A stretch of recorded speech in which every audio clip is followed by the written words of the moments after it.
So Propellerheads have released their new iPhone app. I've got it on the iPad here, and what we're going to do in this video is just going to discover what's going on with it. You know, we've heard that it's a very simple and easy to use kind of fun music making tool. It's not a serious tool. This has just got three main elements: drum, bass and lead, that we can play around with. So I'm going to discover how it works. And I've got the site here as a reference point so I can read up on anything. So I'm literally going to get the camera top down. We're going to take a look and just have a play around and see what it could do.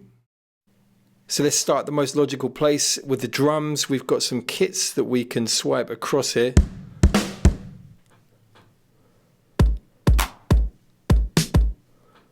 Whoa, okay, let me just check something there. So depending on the position here, we're getting a different sound. I wonder if that's the same on every single kit. So we've got a snare at the top. Okay, so we've got a decay that's increasing. So it's a longer sound at the top, shorter at the bottom. Clap, the same as well. Okay, so that seems to be a common thing. On the kick and the snare clap, it's just shorter sound at the bottom, longer at the top. So we've got different samples here with the hats on the left and the right. Once again, longer decay at the top, shorter down below. Okay, different percussive sounds here over on the shake ting. Let me just switch to another kit, see if that's the same here.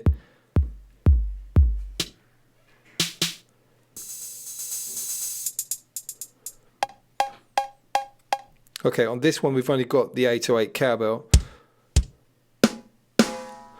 Definitely common that we've got the longer decay at the top, shorter decay down below. So this is a really interesting approach.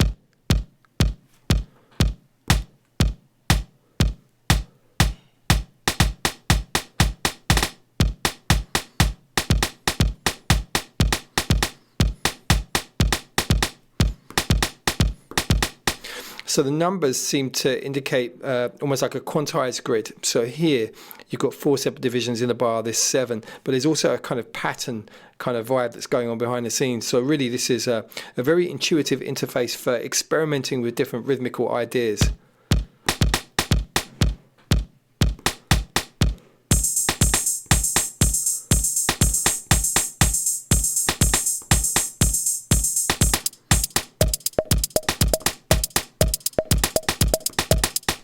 Yeah, I like that. So I'm assuming recording, we just push this and we just give it a go. Let's have a look.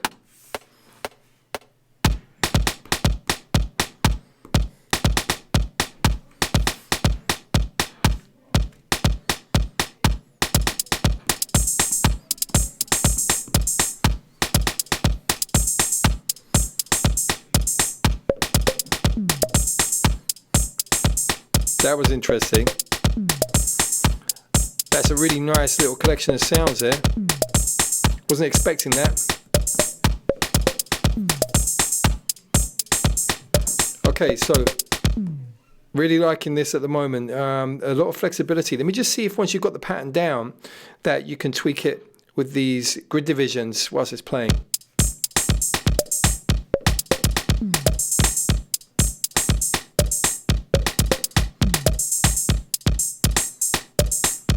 Do you know what? I'm really liking that. I wonder if that could be recorded in as well. Let's see.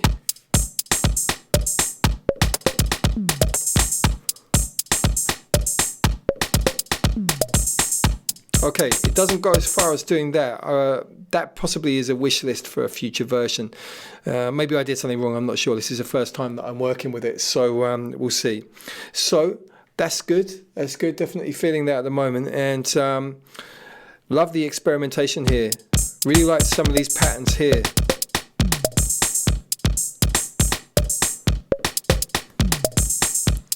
It's got real kind of broken beat kind of flavor when you start working with those non-even numbered grids, you know, the odd numbers, getting a really interesting flavor coming through there. So that's working well. I like that beat.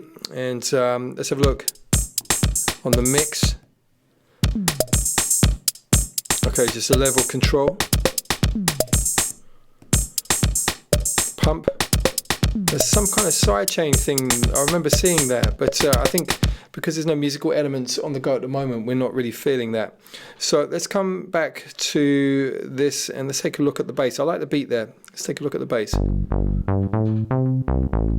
So the pattern here from the rhythm section, if I increase this to 8s, yeah, that's as you would expect. 16ths, it's going to be rapid. So the range here dictating the pitch, scale, steps, I think is octaves. Let's take this up. Let's take a look. How high can we go? 7.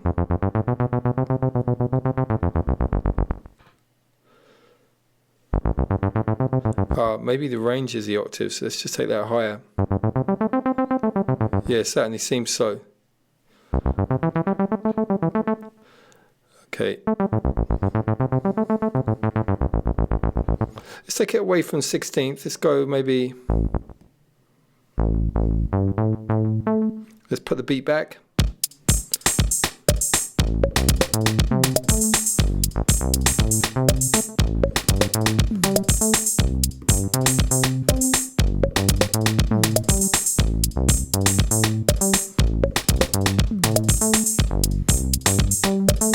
Okay, let's record something in.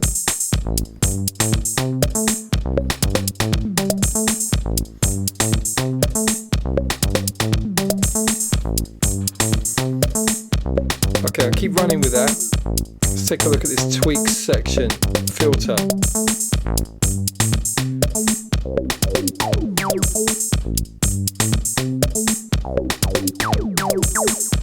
Okay, let me record some of that in.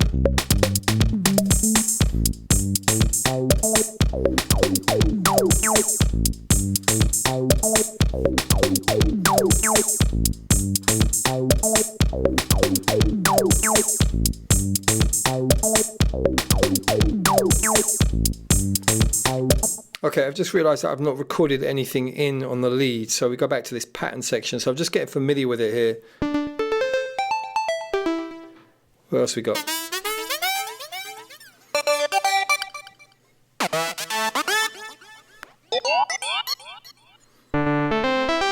I'm going to play the backing so I can see if this is going to suit.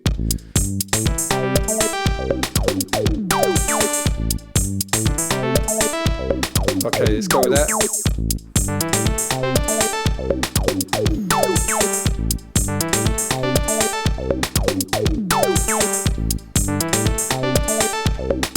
What have we got on here? Okay, let's try this.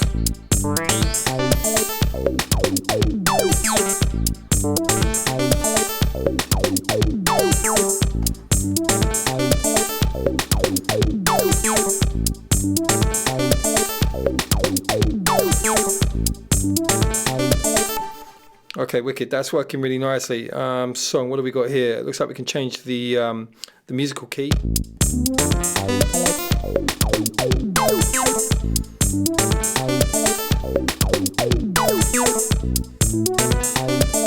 Tempo. Shuffle.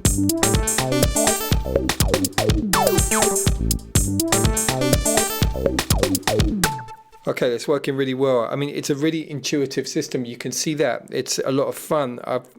I could see a lot of people picking this up and getting a really good musical idea down without actually really knowing what they're doing. It's more kind of get your fingers on here and play around kind of a vibe.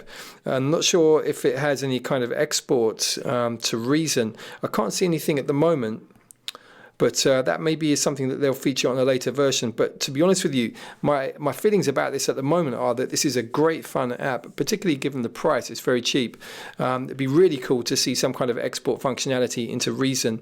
So we'll see what happens. Maybe they're going to bring that in. But I think at the moment, you know, just through playing that around, you've seen how quick and easy that is. And that's without me getting to know this. This is without me looking at stuff in detail. You know, I just took a quick skim of the site beforehand. And, you know, really good results really quickly. And, you know, they actually sound really, really good. There's no doubt about it.